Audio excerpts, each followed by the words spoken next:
adopting agility, injecting agility in some way within their workforce. So not just in the software development process, which we've done a few decades ago, but in the way that teams are even built.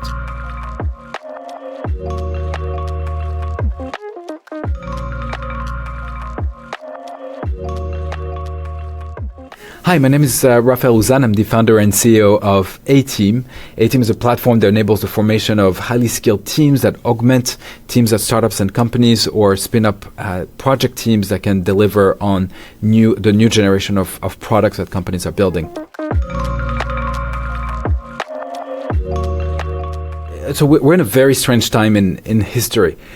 On one hand, you've got the past few years that have seen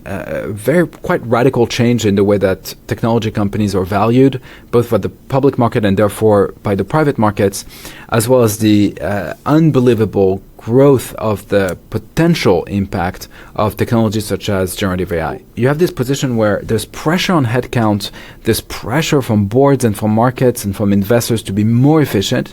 but at the same time, talent shortage and the need for very niche and hard to find skill is very much there and growing every day.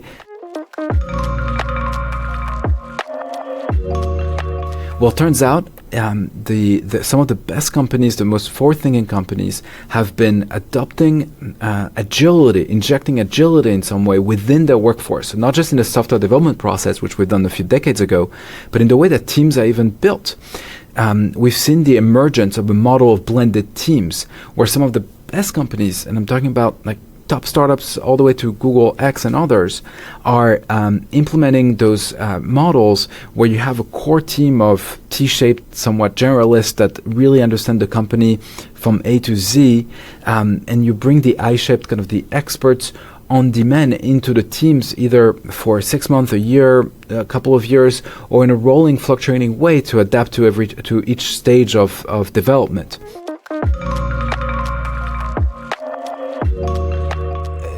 Upskilling has always been an issue for technical teams, and AI is essentially accelerating the problem in a very significant way. And I would say in two facets in particular. One is the fact that due to the nature of the problem, you have to be able to connect between the data science aspects of actually fine-tuning models and understanding what data to look at and how to normalize the data in a good way, with the heavy engineering that comes with building AI for scale. And the second aspect is to think in terms of products, not just in terms of systems, which is often a challenge. Especially, there's this kind of like AI Pareto type of principle where it's so quick to build a AI prototype and that looks like magic, like super exciting, or it is like wants to see that. And then you fall into the trap of it's not accurate enough, it's not reliable enough, it is too costly, or we don't have the ability to even know what it's doing, because fundamentally with AI, you're writing code that you don't know what it does. Due to the very wide array of skill set required to actually go from AI idea and prototype or high-level product idea